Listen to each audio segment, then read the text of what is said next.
जय हिंद साथियों, welcome to self study classes with Sumit Jain YouTube channel में आप सभी का स्वागत है। दोस्तों, आज की वीडियो में हम मैथ की जो पेडागोजी चल रही है अपनी सीरीज, उसी में अगला वीडियो है।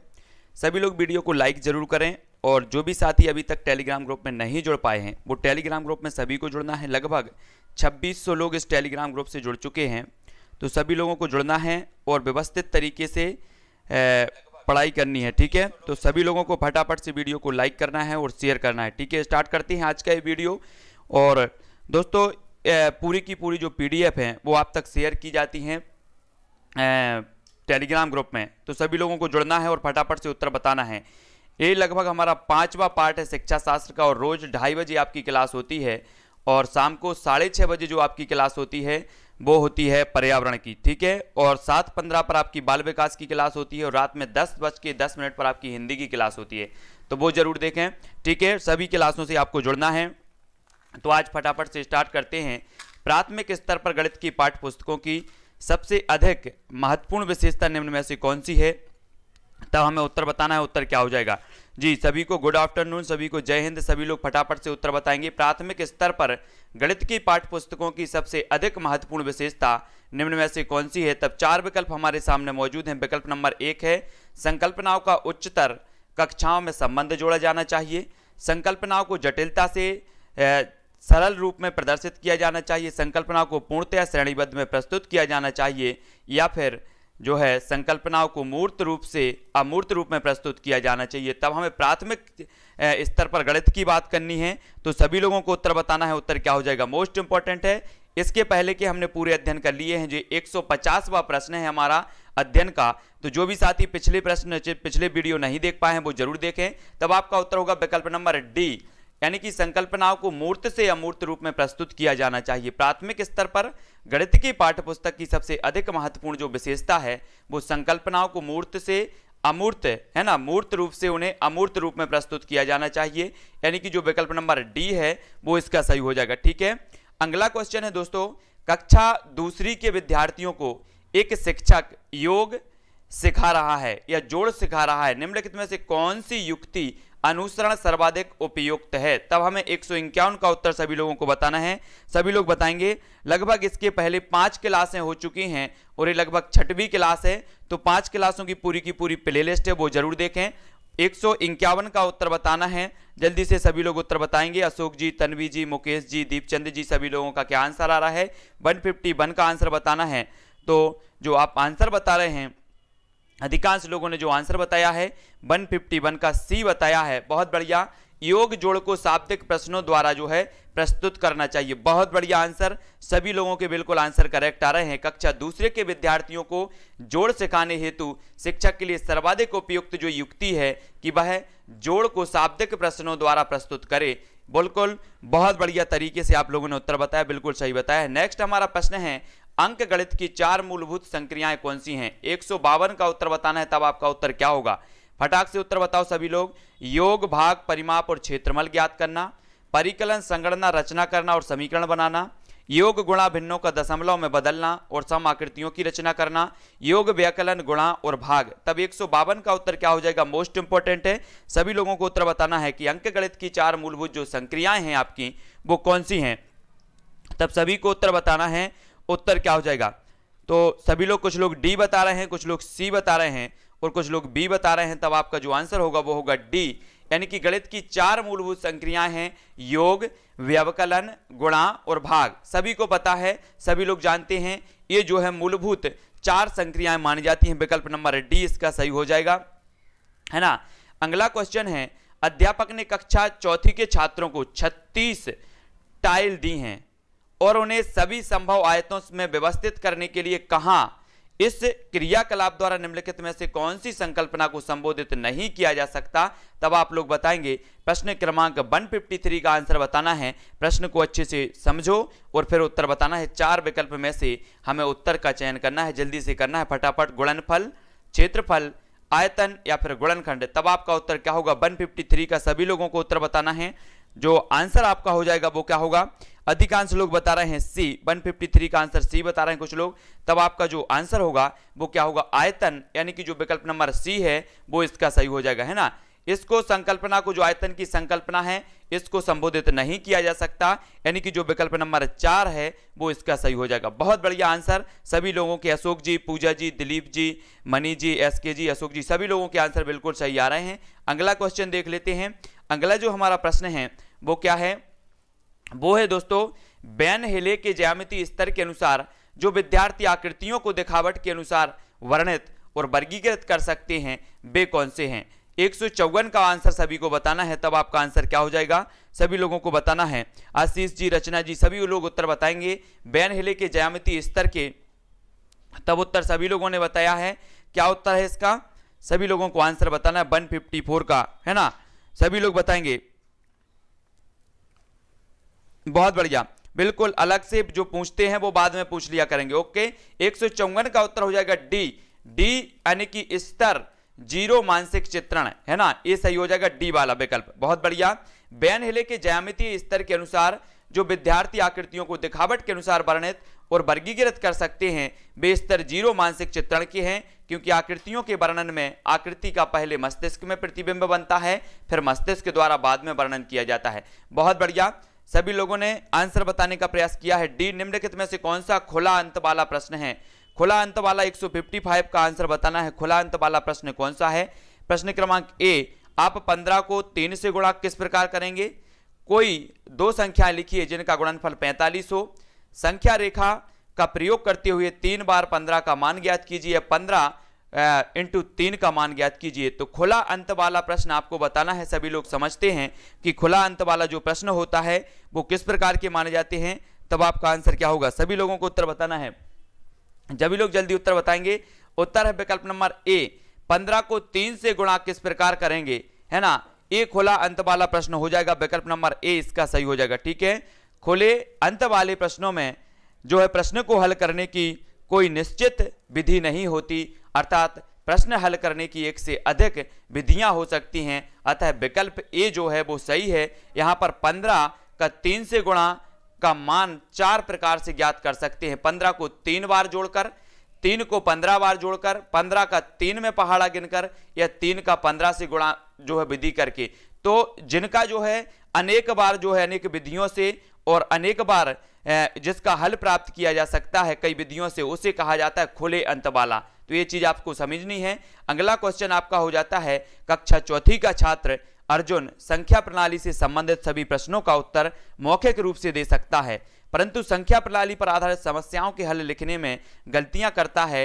लिखने में उसकी त्रुटियों को सुधारने के लिए सबसे अच्छी उपचारात्मक तकनीक कौन सी है, तब उत्तर बताना है। प्रश्न क्रमांक 156 का आंसर बताना है। सभी लोग उत्तर बताएंगे। 156 का आंसर क्या होगा, सभी लोग जल्दी से उत्तर बताएंगे। मोस्ट इंपॉर्टेंट है, जल्दी जल्दी से उत्तर बताना है। पुष्पेंद्र जी, अशोक जी, कृष्णा जी, फिर 56 का जो आंसर होगा, अधिकांश लोग जो आंसर बता रहे हैं वो बता रहे हैं सी, कुछ लोग बी बता रहे हैं, तब आपका जो आंसर हो जाएगा दोस्तों वो होगा सी, यानी कि उसको एक कार्य पत्रक देना जिसमें समस्याएं आंशिक रूप से हल की गई हों और उसे खाली स्थान भरने हों। ठीक है, यानी कि जो विकल्प नंबर सी है, जो अधिकांश लोगों ने सही बताया है सी, वो सही हो जाएगा। यदि छात्र मौखिक रूप से बता रहा है परंतु समस्या हल करने में असमर्थ है, तो इसकी सबसे अच्छी उपचारात्मक तकनीक है कि उसको एक कार्य पत्र देना जिसमें समस्याएं आंशिक रूप से हल की गई हो और उसे खाली स्थान भरने हो। ठीक है, तब हमारा 157 का आंसर हो जाएगा, क्या हो जाएगा, सभी लोगों को बताना है। 157 का आंसर क्या होगा, जल्दी से उत्तर बताएंगे, सभी लोग बताएंगे। पहले आप प्रश्न को पढ़ लो थोड़ा सा, फिर मैं आपको विकल्प भी दे रहा हूं, तो जल्दी से पढ़ो। आकृतियों की इकाई से अध्यापक विद्यार्थियों से आकृतियों के उपयोग की सहायता से किसी भी चित्र की रचना करने के लिए कहता है ना। तो आपको बताना है कि इस क्रियाकलाप से निम्नलिखित में से कौन सा उद्देश्य प्राप्त किया जा सकता है, अनुप्रयोग, समझबोध, ज्ञान या फिर रचना सृजन। तब आंसर क्या होगा, मोस्ट इंपॉर्टेंट प्रश्न है, सभी लोगों को उत्तर बताना है। तो उससे क्या प्राप्त किया जा सकता है, जल्दी सभी लोग उत्तर बताएंगे। तो अधिकांश लोगों ने जो उत्तर बताया है, पुष्पेंद्र जी, कीर्ति जी, कुमकुम जी, बहुत बढ़िया, सुरेंद्र जी, उत्तर जो है वो है डी, यानी कि रचना सृजन, है ना। आकृतियों के उपयोग की सहायता से चित्र बनाना रचना सृजन कहलाता है ना, याद रख लेना, रचना सृजन। अगला हमारा क्वेश्चन क्या है, प्राथमिक स्तर के बच्चे दी गई आकृतियों को उनकी दिखावट के आधार पर वर्गीकृत करने के योग्य हैं, बेन हाइल के अनुसार वह ज्यामिति के खाली स्थान पर हैं। तो किस पर है? विश्लेषणात्मक स्तर पर, अनौपचारिक निगमन पर, अनौपचारिक निगमन स्तर पर या मानसिक चित्रण स्तर पर।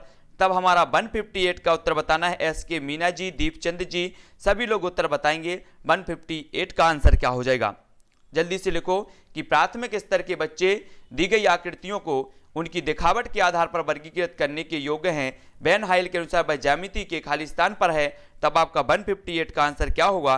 तब सभी लोगों ने उत्तर बताया है कि मानसिक चित्रण स्तर पर, यानी कि जो विकल्प नंबर डी है वो इसका सही हो जाएगा। मानसिक चित्रण स्तर में बच्चे वस्तुओं का वर्गीकरण देखकर करते हैं। उदाहरण, लाल डिब्बा चुने, बच्चा केवल लाल डिब्बा ही चुनेगा, चाहे वह किसी भी आकार का हो, यानी कि जो विकल्प नंबर डी है वो इसका आंसर सही हो जाएगा। बहुत बढ़िया आंसर, अधिकांश लोगों ने बिल्कुल सही बताया है।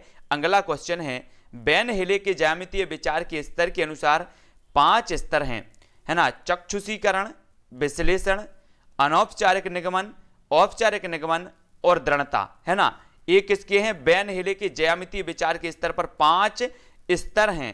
कक्षा तीसरी के एक बच्चे को छांटने के लिए कुछ बहुभुज भेज दिए। वह भुजाओं की संख्याओं के आधार पर बहुभुजों को वर्गीकृत करता है। यह बच्चा बेन हेले की ज्यामितीय विचार के खाली स्थान स्तर पर है। तो हमें बताना है कौन से स्तर पर है। तब आपका उत्तर क्या होगा? औपचारिक निगमन, चक्षुषीकरण, अनौपचारिक निगमन या फिर विश्लेषण।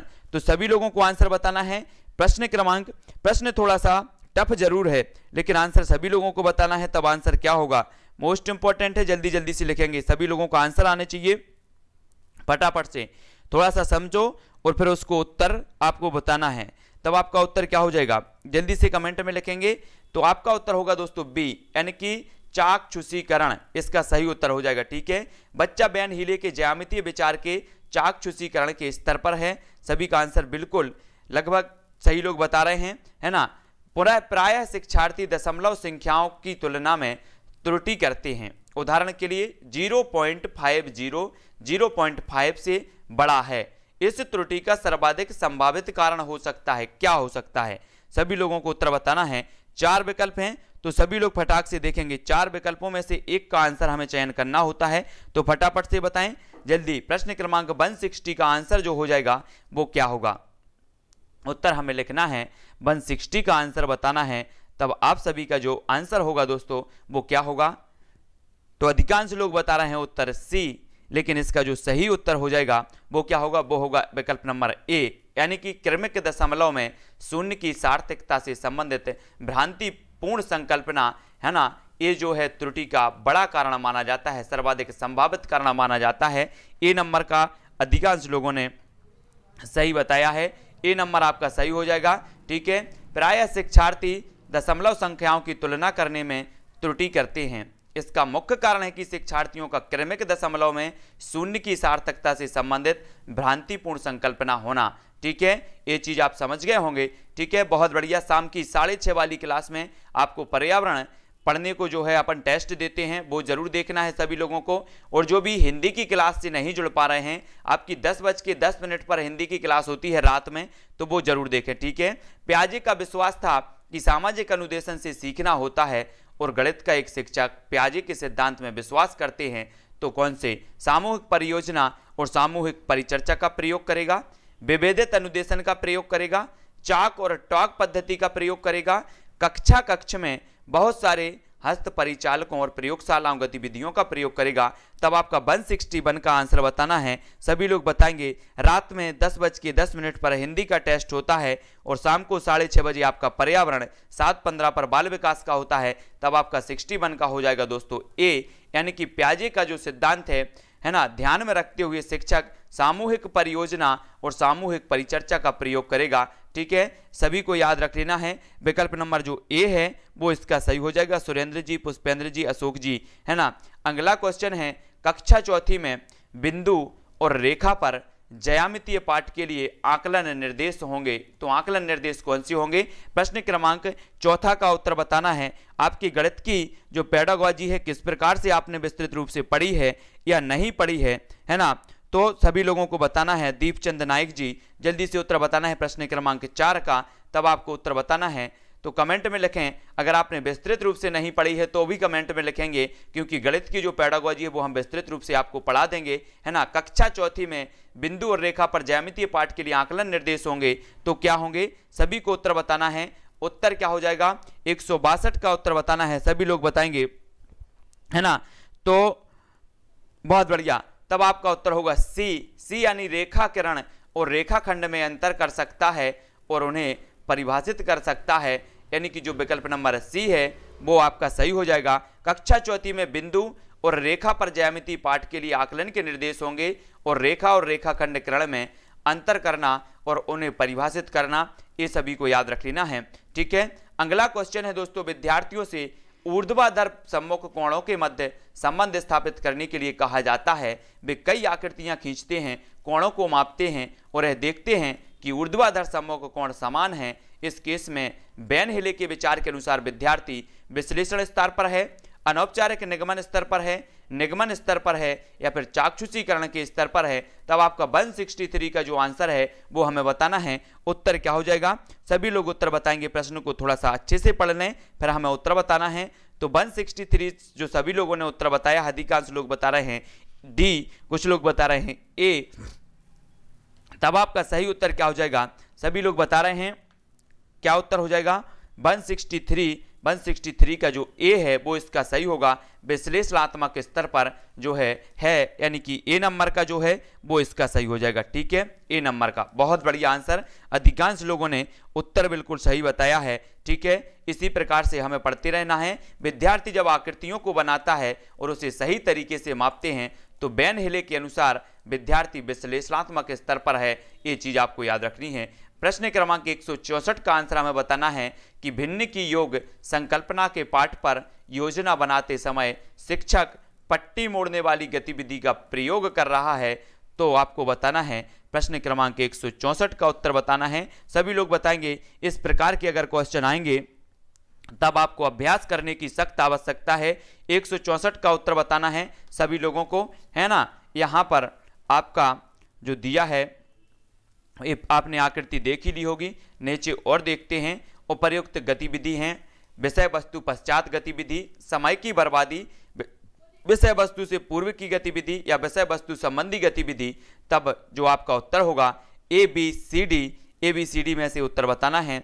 तब उत्तर क्या होगा, भिन्न जो योग है, भिन्न की योग के संकल्पना के पाठ पर योजना बनाते समय शिक्षक पट्टी मोड़ने वाली गतिविधि का प्रयोग कर रहा है। उपर्युक्त गतिविधि खाली स्थान है, पट्टी मोड़ने वाली गतिविधि तो कौन सी गतिविधि है, तब आपको उत्तर बताना है। तो प्रश्न क्रमांक जो है वो इसका सही होगा, विषय वस्तु से पूर्व की गतिविधि, यानी कि जो विकल्प नंबर सी है वो इसका सही हो जाएगा। सुरेंद्र जी बहुत बढ़िया, सी नंबर का इसका सही हो जाएगा, है ना। भिन्न की योग संकल्पना के पाठ पर योजना बनाते समय शिक्षक पट्टी मोड़ने वाली गतिविधि का प्रयोग कर रहा है, अर्थात वह विषय वस्तु से पूर्व की गतिविधि का प्रयोग कर रहा है, यानी कि जो विकल्प नंबर सी है वो आपका ठीक हो जाएगा। बहुत बढ़िया, अगला क्वेश्चन देख लेते हैं। अगला जो हमारा क्वेश्चन है कि कक्षा 5 के विद्यार्थियों को समतल आकृतियों के क्षेत्रफल की संकल्पना से किसके द्वारा परिचित कराया जा सकता है।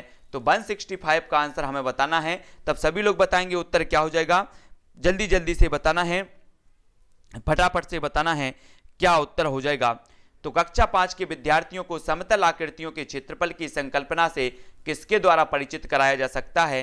तो दिलीप जी आप पूरे के पूरे वीडियो जरूर देखें, पिछले वाले सभी लोगों को, है ना, पिछले वाले जो भी अभी तक स्टार्ट नहीं की है जिन्होंने पढ़ाई, वो पिछले वाली वीडियो देखते जाएं, है ना। और जो है पूरी की पूरी टेस्ट और प्रैक्टिस टेस्ट लगाते जाएं। तब आपका 165 का जो उत्तर होगा वो होगा डी। कक्षा 5 के विद्यार्थियों को समतल आकृतियों के क्षेत्रफल की संकल्पना के किसके द्वारा परिचित कराया जा सकता है।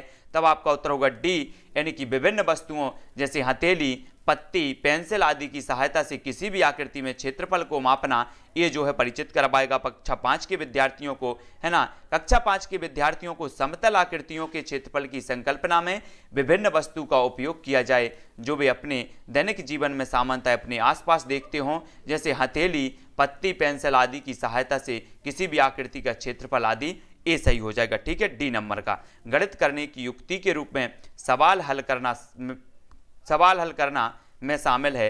तो 166 का आंसर क्या होगा, अनुमान लगाना, व्यापक, हल पर पहुंचने के लिए संकेतों का प्रयोग, क्रियाकलाप आधारित का उपागम। तो 166 का जो आंसर है वो क्या हो जाएगा, सभी लोगों को आंसर बताना है, जल्दी जल्दी से उत्तर बताएंगे। तो गणित करने की युक्ति के रूप में सवाल हल करना शामिल है, तो काय में शामिल है 166 का सभी लोगों ने जो उत्तर बताया है वो बताया है ये शामिल है क्रियाकलाप आधारित उपागम, यानी कि जो विकल्प नंबर डी है वो पूजा शर्मा जी बहुत बढ़िया, डी नंबर का इसका सही होगा जितेंद्र जी, है ना। क्रियाकलाप आधारित होगा उपागम कहलाएगा, गणित करने की युक्ति के रूप में सवाल हल करना क्रियाकलाप आधारित उपागम है, ठीक है। नेक्स्ट प्रश्न है, जब राजन के सामने शाब्दिक समस्याएं आती हैं तो वह प्रायः पूछता है मैं जमा करूं या घटा, मैं गुणा करूं या भाग। इस तरह के प्रश्न बताते हैं कि राजन जोड़ और गुणा नहीं कर सकता, राजन कक्षा में बाधा डालने के लिए अवसर खोजता है, राजन को भाषा समझने में कठिनाई होती है, या राजन संख्या संक्रियाओं को नहीं समझता। तब 166 167 का आंसर क्या हो जाएगा, सभी को बताना है,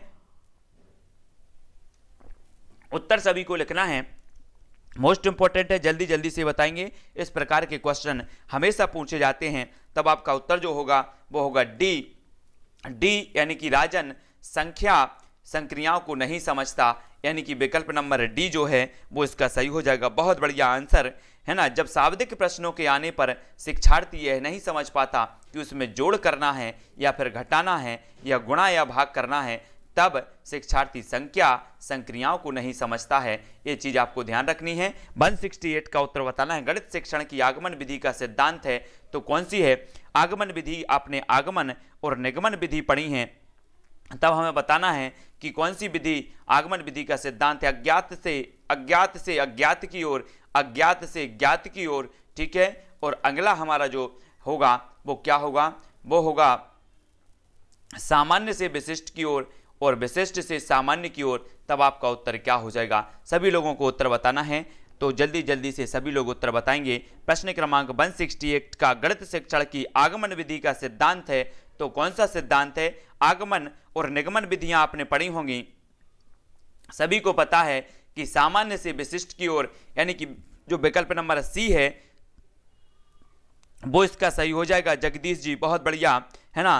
तो आगमन विधि में निम्न सिद्धांत पाए जाते हैं, देखो, सामान्य से विशिष्ट की ओर, ज्ञात से अज्ञात की ओर, उदाहरण से नियम की ओर, ये किसके हैं, आगमन विधि के हैं, ये सभी को याद कर लेना है, ठीक है। हाँ बहुत बढ़िया। अब आंसर है बीज गणित सूत्र का अधिगम क्या है। बीज गणितीय सूत्र का अधिगम क्या है, विशिष्टीकरण, व्यापीकरण, अमूर्तकरण या इनमें से कोई नहीं। तब सभी लोगों को उत्तर बताना है, बीज गणितीय सूत्र का अधिगम है तो क्या है। 169 का उत्तर सभी लोग बताएंगे, तो उत्तर क्या होगा, हाँ सभी लोगों का आंसर आएगा बीज गणितीय सूत्र का जो अधिगम है वो क्या है, व्यापीकरण है, यानी कि जो विकल्प नंबर बी है वो इसका सही हो जाएगा, व्यापीकरण, ठीक है। बीज गणितीय सूत्र का अधिगम एक प्रकार का सामान्यीकरण अथवा व्यापीकरण जो है होता है, ठीक है। तो विकल्प नंबर जो बी है इसका सही हो जाएगा। अगला हमारा क्वेश्चन है कि बताए गए नियमों को उदाहरणों में प्रयोग कर उनकी पुष्टि करना किस शिक्षण विधि से संबंधित है।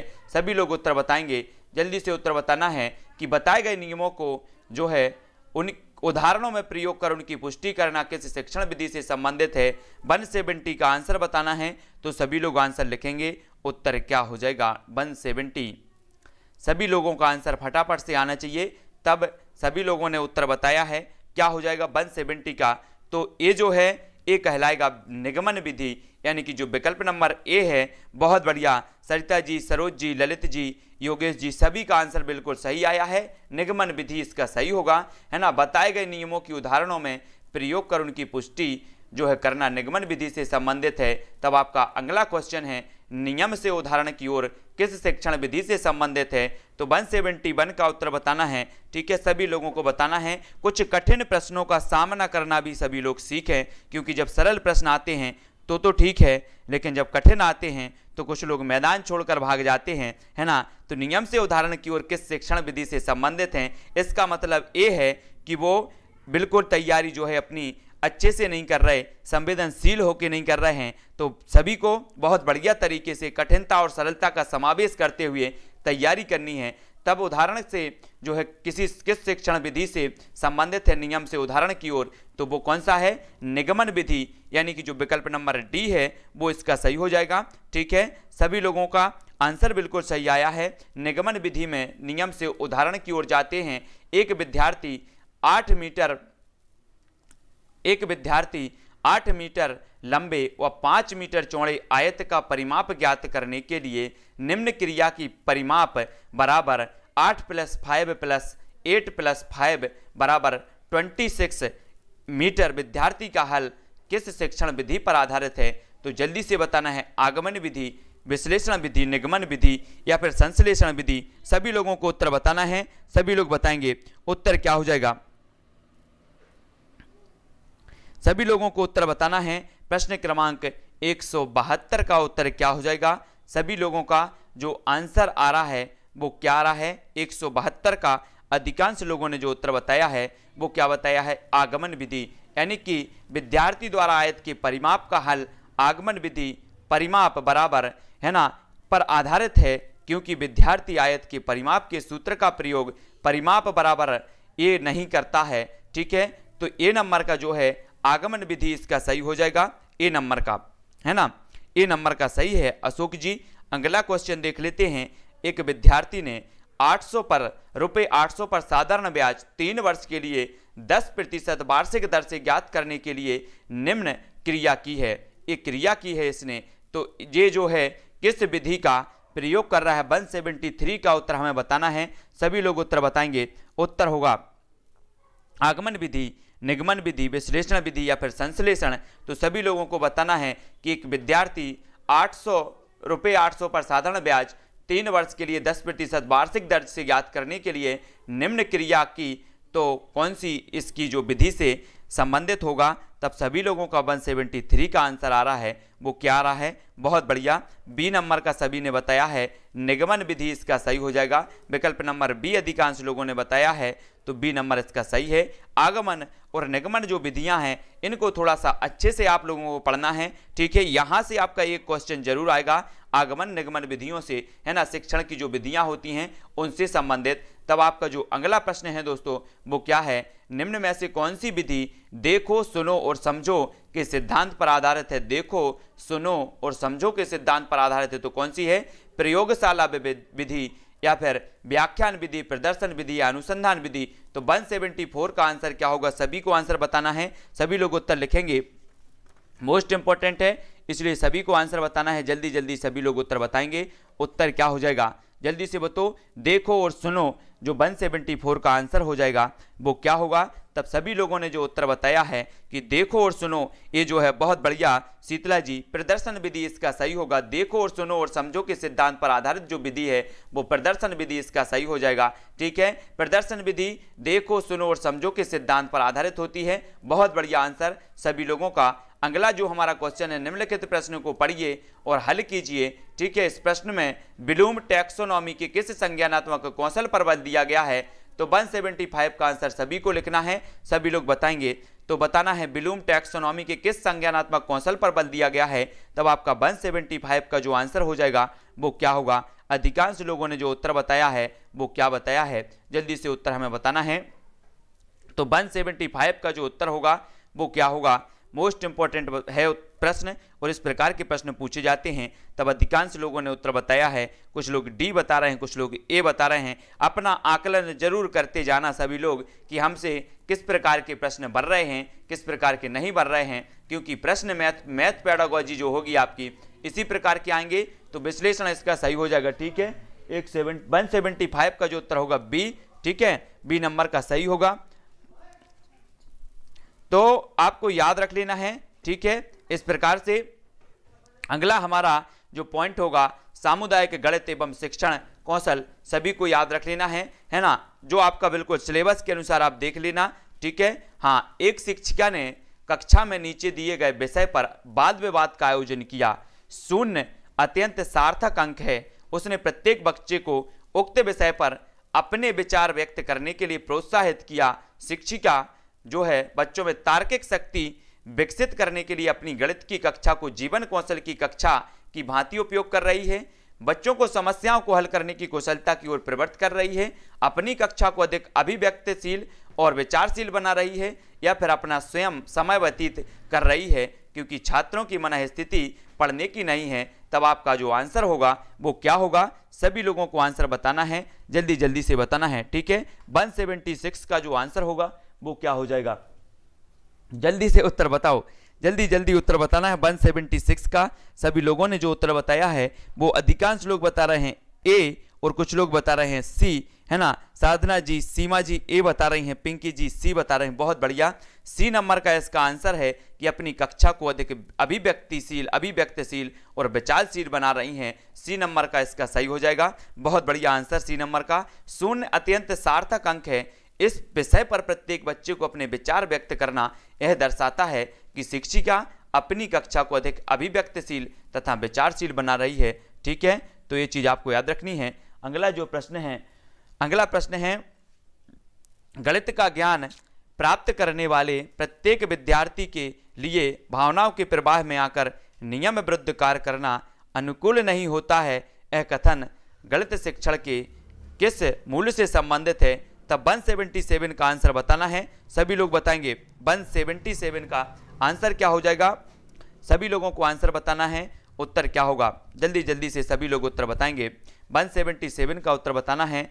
तब अब आपका उत्तर जो हो जाएगा वो क्या हो जाएगा, अधिकांश लोग बता रहे हैं 177 का बी, तो इसका सही जो उत्तर होगा दोस्तों वो होगा बी, अनुशासन संबंधी मूल्य, यानी कि विकल्प नंबर बी जो है सभी लोगों ने लगभग बताया है बी, बहुत बढ़िया आंसर। सुरेंद्र जी, नीरज जी, दिलीप जी, सभी का आंसर बिल्कुल सही आ रहा है। गणित शिक्षार्थी को भावनाओं के प्रवाह में आकर नियम विरुद्ध कार्य करना अनुकूल नहीं होता। यह गणित शिक्षण के अनुशासन संबंधी मूल में संबंधित है नहीं, इसको आपको समझ लेना है। अगला क्वेश्चन देख लेते हैं। अगला जो प्रश्न है, समाज में लेन देन, व्यापार, उद्योग इत्यादि व्यवसाय गणित पर ही निर्भर हैं। यह गणित शिक्षण के किस मूल्य की ओर संकेत करता है। तब सभी लोगों को उत्तर बताना है, सभी को उत्तर बताना है। साधना जी, अशोक जी, सभी लोग फटाफट से उत्तर बताएंगे। 178 का आंसर क्या हो जाएगा, मोस्ट इंपॉर्टेंट है तो जल्दी जल्दी से बताना है ना। तो अधिकांश लोग जो बता रहे हैं वो क्या बता रहे हैं, 178 का आंसर बताना है और अपना आकलन स्वयं करते जाना है कि किस प्रकार के प्रश्न हमसे बन रहे हैं, किस प्रकार के प्रश्न जो है नहीं बन रहे हैं। तब सभी लोगों को बताना है, ठीक है, सभी लोग उत्तर बताएंगे। 178 का आंसर बताना है। सांस्कृतिक मूल्य, नैतिक मूल्य, सामाजिक मूल्य या फिर अनुशासन संबंधी मूल्य। तब आपका 178 का जो आंसर होगा वो क्या होगा, फटाक से उत्तर बताना है। 178 का जो आपका आंसर होगा वो होगा सी, यानी कि सामाजिक मूल्य, यानी कि सामाजिक मूल्य इसका सी नंबर का सही होगा। समाज में लेन देन, व्यापार, उद्योग इत्यादि की गणित पर निर्भरता गणित शिक्षण का सामाजिक मूल्य है, यानी कि जो विकल्प नंबर सी हो जाएगा वो आपका सही होगा, ठीक है। बहुत बढ़िया, सभी लोगों ने, अशोक जी, रामकृष्ण जी, अंजना जी, सभी लोगों के जो आंसर आए हैं सी सही आंसर आ रहा है, ठीक है।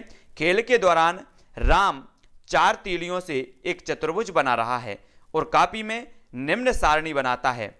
उसकी प्रक्रिया, इस प्रक्रिया से क्या निष्कर्ष निकाला जा सकता है। तो बताना है चतुर्भुज की संख्या, तीलियों की संख्या, तो इस प्रकार से वो बना रहा है। तब आपको बताना है 179 का उत्तर सभी को बताना है, सभी लोग उत्तर बताएंगे। उत्तर क्या है तो जल्दी से उत्तर बताना है। राम खेल रहा है, राम गणित कर रहा है, राम खेल के साथ गणित कर रहा है, राम केवल खेल रहा है, गणित नहीं कर रहा है।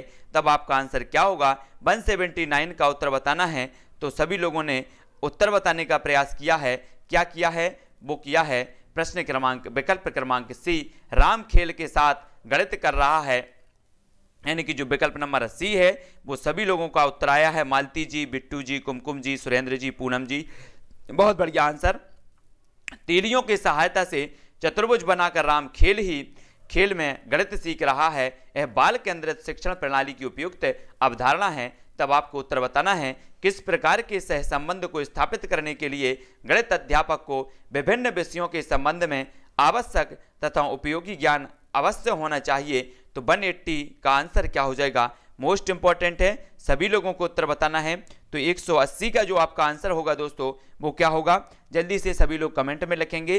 तो आपका जो आंसर होगा कि किस प्रकार के सहसंबंधों को स्थापित करने के लिए जो है गणित अध्यापक को विभिन्न विषयों के संबंध में आवश्यक तथा उपयोगी ज्ञान आवश्यक होना चाहिए। तो प्रासंगिक सहसंबंध यानी कि जो आपका विकल्प नंबर ए है वो इसका सही हो जाएगा। ठीक है, भिन्न विषयों में सहसंबंध है, अतः शिक्षण के एकीकृत शिक्षण उपागम हेतु गणित अध्यापक को प्रासंगिक सहसंबंध युक्ति अपनानी चाहिए। ए नंबर का इसका सही हो जाएगा, सभी लोगों को याद रखना है। अगला क्वेश्चन देख लेते हैं, कौन सा बिंदु अध्यापक की व्यावसायिक, सभी लोग बताएंगे, बिल्कुल सभी को आंसर बताना है। 181 का कौन सा बिंदु अध्यापक की व्यवसाय कुशलता के अंतर्गत नहीं रखा जाता है, तो सभी को बताना है। सभी लोग बिल्कुल विस्तृत भी आपको गणित का अध्ययन करवा देंगे, क्योंकि जो मैथ है वो इसी प्रकार के आपके क्वेश्चन आएंगे और आपके निश्चित ही जो है मैथ पेडागोजी में अटकने वाले हैं, क्योंकि बहुत सारे क्वेश्चन ऐसे होंगे जो गलत हो जाएंगे, है ना। तो कौन सा बिंदु अध्यापक की व्यवसाय कुशलता के अंतर्गत नहीं रखा जाता, तो 181 का उत्तर बताना है। सभी लोग उत्तर बताएंगे, है ना। जब अपना ये पूरा का पूरा जो अभ्यास है खत्म हो जाएगा और आप लोग हर एक क्लास के बाद अपना आकलन, जो अच्छे से पढ़ाई कर रहे हैं, वास्तव में पास होना चाहते हैं, वास्तव में मेरिट में आना चाहते हैं, वो अपना आकलन जरूर करें और अपने आकलन के साथ एक एक प्रश्न पर गौर करें कि किस प्रकार के प्रश्न हमसे नहीं बन रहे हैं। तब आपका 181 का आंसर होगा डी, यानी कि कौन सा बिंदु अध्यापक को व्यवसाय कुशलता के अंतर्गत नहीं रखा जाता, तब आपका उत्तर होगा डी, सामाजिक मामलों का संतोषजनक ज्ञान, है ना। डी इसका सही हो जाएगा। ठीक है, बहुत बढ़िया, सभी लोगों को याद रख लेना है। सामाजिक मामलों का संतोषजनक ज्ञान अध्यापक की व्यवसाय कुशलता को नहीं व्यक्त करता, यानी कि शेष व्यवसाय कुशलता के गुण हैं। तो सभी को विकल्प नंबर डी आंसर हो जाएगा। ठीक है, क्षेत्र मिति पढ़ाते समय शिक्षिका आगे बढ़ने से पहले बोर्ड पर सभी सूत्र लिख देती है, यह तरीका दर्शाता है कि वह खालिस्तान का अनुपालन कर रही है। तो 182 का उत्तर बताना है। सभी लोग उत्तर बताएंगे, किसका अनुपालन कर रही है, फटाफट से उत्तर सभी को बताना है, मोस्ट इंपॉर्टेंट है, इसलिए जल्दी से सभी लोग उत्तर बताएंगे। 182 का आंसर सभी को बताना है, जल्दी जल्दी लिखेंगे सभी लोग, अच्छे से पढ़ो प्रश्न और फिर उसके उत्तर बताना है। और ये अपना लास्ट क्वेश्चन है, तो सभी को उत्तर लिखना है। सभी का आंसर क्या आ रहा है, जल्दी से बताओ, उत्तर क्या हो जाएगा, मोस्ट इंपॉर्टेंट है, तो फटाफट से लिखना है सभी को, है ना।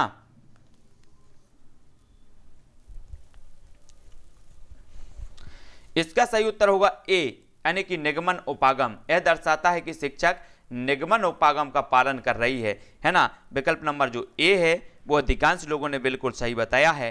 ठीक है, और आगमन के में समझो दोस्तों, आगमन क्या में कंफ्यूज है, कौन किसको कंफ्यूज है। देखो, आगमन में क्या होता है, विशेष से सामान्य की ओर, उदाहरण से नियम की ओर, प्रश्न से सूत्र की ओर, ये होते हैं आगमन विधि में। कौन से, विशेष से सामान्य की ओर, उदाहरण से नियम की ओर और प्रश्न से सूत्र की ओर, है ना, ये होते हैं अपने आगमन विधि में। तो ये चीज आपको याद रख लेनी है। ठीक है, सभी को याद रखनी है। और दोस्तों, है ना, सभी को याद रख लेना है। और निगमन विधि में क्या होता है, नियम से उदाहरण की ओर, सामान्य से विशिष्ट की ओर। देखो, विशेष से सामान्य की ओर आगमन और निगमन में सामान्य से विशेष की ओर। ठीक है, और निगमन में सूक्ष्म से स्थूल की ओर, ये सभी लोगों को याद रखना है। ठीक है, ये आगमन और निगमन को बड़ी अच्छे से समझना है ये चीज, क्योंकि ये हमेशा कंफ्यूज कर देती है आपको। अच्छे से पहले आगमन और निगमन पर पकड़ अपनी बना लेना, यहाँ से क्वेश्चन आपके जरूर पूछे जाएंगे।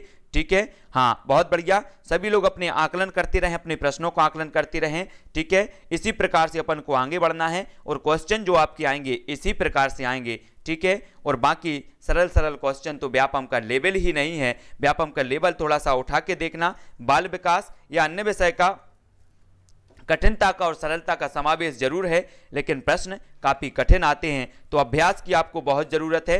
ठीक है, तो आज के वीडियो के लिए बस इतना ही। 2:30 बजे अपनी रोज क्लास स्टार्ट होती है मैथ पेडागोजी की, और ये 6वां पार्ट है मैथ पेडागोजी का। सभी लोग वीडियो को लाइक जरूर किया करें, है ना। और जो भी साथी टेलीग्राम ग्रुप में नहीं जुड़े हैं, टेलीग्राम ग्रुप में 2600 लोग, 2600 लोग जुड़ चुके हैं और 2600 लोग जो है तैयारी कर रहे हैं टेलीग्राम ग्रुप से, पूरे के पूरे सिलेबस के अनुसार वीडियो प्राप्त करके, नोट्स प्राप्त करके, वो सारे के सारे लोग वो है तैयारी कर रहे हैं। कुछ लोग जुड़े हैं, सुरेंद्र अहिरवार जी ने तो प्लेलिस्ट बना के रखी है। मैंने देखा है सुरेंद्र अहिरवार जी ने प्लेलिस्ट बना के रखी है अपने उसमें, और इन्होंने प्लेलिस्ट में अपने पर्यावरण के वीडियो डाल रखे हैं और भी जो आवश्यक वीडियो हैं वो डाल के रखे हैं, ताकि कहीं ढूंढना ना पड़े। और जो है क्या करें, पूरे के पूरे वही मैं आपसे कहता हूं कि एक प्लेलिस्ट आप बनाओ, जो आप पढ़ना चाहते हैं वो जो आपकी परीक्षा के टाइम के लिए उपयोगी है। जब आपके 10 दिन बचें तब आपको रिवीजन करना है, बिल्कुल पर्यावरण की वीडियो आपको एक साथ मिले, मैथ पेडागोजी के एक साथ वीडियो मिले, है ना, और हिंदी के एक साथ मिले, सभी विषयों के एक साथ जब आपको वीडियो मिलेंगे, क्रम से मिलेंगे, तो आपका अध्ययन सही होगा और ढूंढने में आपका वक्त बर्बाद नहीं होगा कि आप एक वीडियो यहां ढूंढ रहे, आज एक इसका पढ़ रहा है, दूसरा उसका पढ़ रहा है, तीसरा है। तो आपको जो अच्छा लगता है, जो आपको लगता है कि हाँ ये मेरे लिए उपयोगी है, तो वो आप एक प्लेलिस्ट बनाओ और उसमें जोड़ो, है ना, उसमें जोड़ो। और परीक्षा के टाइम पर जो है आपकी एक अच्छी परीक्षा मतलब रिवीजन हो और आपका बिल्कुल सिलेक्शन हो, अच्छे नंबर आए, मेरिट में सभी लोग जुड़ें। मेरा जितना भी प्रयास रहता है मैं करता हूं ताकि आपको ज़्यादा से ज़्यादा चीज़ें पहुंचाई जाएं, ज़्यादा से ज़्यादा अच्छी अच्छी चीज़ें पहुंचाई जाएं। पर्यावरण की तो आप देख लेना प्लेलिस्ट, पर्यावरण में मैं एक एक चीज़ आपको दे रहा हूं कि जो आपका पर्यावरण से संबंधित है, जो आपसे पूछी जा सकती है, एक एक फैक्ट, एक एक महत्वपूर्ण चीज़ें बना बना के वीडियो मुझे जहां भी लगता है, जिस पुस्तक में अच्छा लगता है वो मैं आपको प्रेषित करने का प्रयास करता हूं। क्योंकि मेरे पास तो 5-6 पुस्तकें हैं और 5-6 पुस्तकों में से अलग अलग